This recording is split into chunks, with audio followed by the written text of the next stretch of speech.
Hello everybody, and welcome back to Lace's Dungeon. Today's story is Don't Tell Your Players About Your Character's Flaws. All's well that ends well, but this is a story I need to get off my chest. It's a long story, as it encompasses 3 years of a single campaign, but I do try to keep it concise and clear. Much of this is lost to memory, as this campaign began 3 years ago, during my second year at university, and the earlier details are vague. Even the chain of events might be somewhat mixed around, but the gist should remain. Even though I have had a blast for the most part, the last few sessions have been something I've found myself simply being part of and not participating. And tonight's climax was just a let's get this over with mindset. Some of my friends had a just started D&D group when one of their players bailed. With an open spot, I joined with my half-elf bard Snobby, a traveling fiddle player, composer extraordinaire, looking for inspiration for a symphony dedicated to his father, killed in the war. Now the kicker here was that Snobby, lacking any form of self-awareness, didn't have a single musical bone in his body, and should probably never be left within 10 feet of any instrument of any kind. He did not know how to read or write sheet music. Everything was written in the style of, and trumpets go blah, and the issue was that he took any kind of criticism as a deep personal insult, and especially regarding his music. Now, I made the cardinal sin of telling my roommate, Ripper, who was already in the group, about this character and his fatal flaw, which is how the story begins. With Snobby being introduced to the party, this went by the tried and true rounds of questions, and Ripper asked to see what I had written. Snobby, being only too delighted to share of his genius, handed Ripper his poorly bound pile of notes, to which Ripper's first action was to promptly tear several of the sheets into pieces. The only thing stopping Snobby from poking Ripper full of holes with his rapier was that I had to mentally shout at myself, "No, Johnson Post, I don't know how to say that. You will not have the first thing you do with this group be PvP." Needless to say, Snobby hated Ripper from the beginning. Sure, I would heal and support Ripper where necessary, because I understood that this is a cooperative game after all, and that the group spirit sometimes triumphs the mindset of my individual character. But there were some opportunities too good to pass up. Like when Ripper charged ahead into a cave, and we round the corner and found him struggling wrapped up in a dark mantle. So, Snobby did the only sensible thing, and gave bardic inspiration to the dark mantle. This kind of mentality permeated throughout the entire campaign in multiple character switches. The two bards did not like each other, and would constantly try to get in each other's way outside of combat situations. At one point, in some negotiations with the forest tribe, Ripper did what any sane person would do, and set the whole damn thing ablaze. Later, Snobby ushered the party to his home to ensure Mommy Dearest's safety. Here, he discovered that she had been lying about his father. There had been no war, and he was certainly not dead. He was, in fact, some real brass in the Feywild. And Mommy Dearest had simply been too ashamed to tell Snobby the truth. And in an ironic twist, Ripper had multi-classed into Warlock, with an Archfey patron. The stars were about to align, but the constant conflict and almost abuse of my character made him grow pretty stale, and we entered a cave close by infested with basilisks. "What's the chances he's gonna fail his con saves?" I said out loud, but inwardly I hoped he would. One petrified Snobby later, the remaining 3 party members pressed on and found a portal to hell. The remaining 2 fled after Ripper had been torn in half. Had I known, I'd probably have tried to keep Snobby alive. Next session, I introduced Preachy, a landlocked pirate turned tempest cleric worshipping an ocean god. At the same time came Swappy, a changeling wizard who changed between personas like a stand-up comedian, except with none of the charm. This was also the character that we got stuck with for the remainder of the campaign, to most everyone's chagrin. Preachy didn't really mind Swappy all that much. Preachy just wanted to spread the good word and was a rather jovial fellow. I even kept the preaching strictly to short, descriptive sequences for NPCs at DM's request, both due to my own inexperience with religion in general and to not bog down the party with preaching specifically. Not that Swappy cared. He decided he didn't like it, and by extension, my cleric. Anyway. So, the characters' opinions of each other quickly devolved into what we saw between Snobby and Ripper. Preachy was rather well-nuanced character, and for the most part, I enjoyed playing him. When we didn't have to nanny Swappy to keep him from rushing into things and turning into his own personal janitors when we couldn't, he became obsessed with finding the ingredients to a potion recipe given to him by a hag. And most of said ingredients were less than savory. The two that stands out to me are bile of a crying infant and heart of an aga. Dude, asking people to make their babies cry and puke is not cool. In between all of this, we were introduced to our fifth party member, Lizzie the Lizard Folk Paladin, who later on seemed to enable a lot of Swappy's shenanigans. It also bears mentioning that Tiamat also independence stayed the 5 major cities on the continent, which is important to the plot, but not our characters' relations to each other. Eventually, after some rather intense PvP that was rather well done, we got all the ingredients. Then, through some backstory stuff for Preachy, we chartered a ship and were headed out to the ocean depths to answer the call from his god, with a small stop by the aforementioned hag. I did leave that plotline adrift as I retired Preachy for a couple of reasons. Mainly that I and DM had two entirely separate visions for where we wanted the character to go. And by the time I realized it was essentially too late to bridge the gap, so I washed my hands of him and handed him over as an NPC.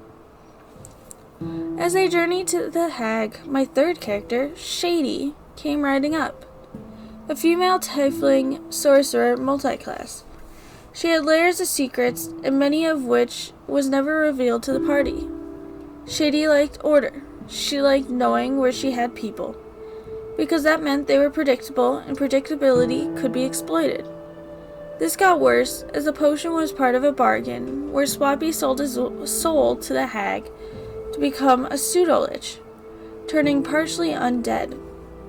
Even though I was trying to keep the tone friendly, Shady was not having these shenanigans and tried to shut them down. Cue hostility. The second hour of almost PvP came when we returned to the home city of Snobby. We went back into the cave. Thanks to some macabre ritual, we needed organs from multiple individuals. So Swappy went to the chapel along with Lizzie and asked the clerk who worked there at 2 a.m. for fresh bodies. The clerk told him to F off, to which Swappy responded in a Swappy way. He mummified the poor sod, then started digging around inside him for some fresh organs. Lizzie began gnawing on the beef jerky he just found when they were interrupted by some town guards. Swappy went down with one hit to the head as they had spent all of their HP in the ritual, and Lizzie promptly surrendered. The morning after, Shady and Granite, the dwarf druid, were approached and asked if we knew these people. Wanting to be rid of Swappy, Shady helped them dig up all the evidence they needed, including the poor clerk's kidney from Swappy's bag of holding. She also suggested they gag him and break his finger to prevent him from doing spellcasting shenanigans, to which the guards refused because of this thing called rights. Fast forward to the evening, where they break out of prison and put the city to the torch. The only reason Shady didn't stab him once she and Granite caught up was, again, I didn't want to PvP. although I feel like it would have been entirely justified. Needless to say, their relationship did not improve. A session .5 was had, grievances were subtly aired, and things improved for about a session and a half before it slid back to old habits. At some point along, under the ruins of a desolate village, we found a gargantuan construct reaching about 500 feet into the air. The catch? The person trapped inside, Eli, had the mind of a 5-year-old, and when Swappy told Eli to jump, guess what Eli did? Guess. This caused a massive earthquake, severely wounded our characters, ruined our cart, and killed all of our horses, simply because jump was the first thing Swappy had thought of, and not bothered to think of what would happen. For real-life reasons, I had to retire Shady and leave the campaign shortly after this. So she left, and I left, until I didn't have to leave on a permanent basis anymore, and rejoined the campaign with a character designed to be simple to play and simpler to roleplay for anyone that wasn't me. Undie, the neutral good undead life cleric, with 3 levels artificer to keep himself stitched together.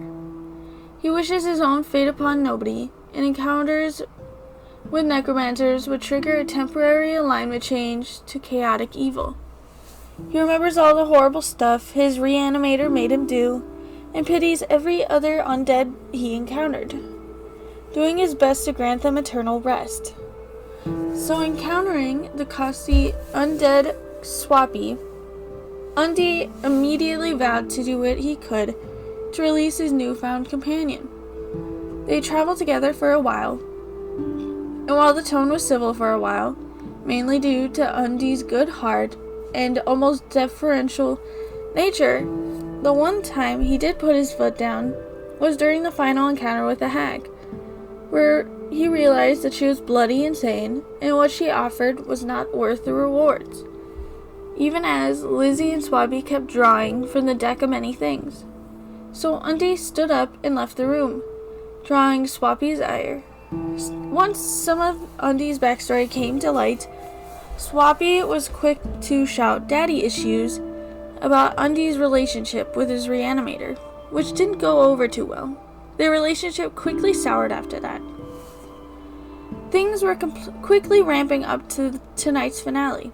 I missed part of a session because of scheduling conflicts, and arrived late to hear that Lizzie had eaten Undie's heart, under encouragement from Swappy. While I do realize that an undead probably doesn't need a functioning heart, how it even reached that point baffled me, especially as I know that is something the character would have resisted. Later that session, Swappy was going to drink another potion given to him by the hag. In a half-serious note, I said I wanted to cast Dispel Magic on the potion, not trusting the hag one bit. Swappy's player then practically shouted, "Why are you always a C-word?" And pure self-restraint stopped me from going ballistic. That was the moment I mentally signed out of the campaign, and I felt really bad about it, as the DM had done an amazing job throughout everything, with the setting, encounters, plot lines we ran away from, and us, and the rest of the group had become close friends through my time at uni. I also wanted to see the campaign come to an end, not as much for my sake, as I was mentally drained and done with it, but I figured I could suck it up for the few more sessions we had remaining. And I did, with the result being that I dreaded every single session, including tonight's finale. Tiamat is dead, and I can politely excuse myself from the group.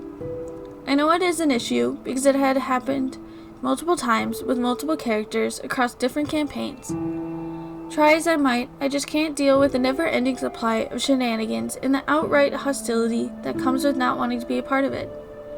It has reached a point where I feel like I need to tailor my role-playing to not spark another effing conflict, or simply not roleplay at all. I just can't play D&D without Swappy with Swappy without ending up resenting them, and I do not want to force the rest of the group to choose and put them in an uncomfortable position. It's a shame it's come to this, but it's the only solution I see if I want to keep our friendship intact. TLDR, I told my friends friend about my first character's flaw, leading to 3 years of animosity between our characters, even through multiple different campaigns. Throughout this whole thing, it was noticeable that each character of the OPs was directly opposite of Swappy's. I am definitely not saying that everything was OP's fault. It partially is, but Swappy also shouldn't have started the campaign immediately hating Snobby, immediately using Snobby's flaws against him just to cause tension between the two. And then to continue to hate the rest of OP's characters. Although different, there are, I do know some movies, some TV shows, that 2 characters that have totally opposite alignments are actually the best of friends. Because they're not judging each other based on what they're doing.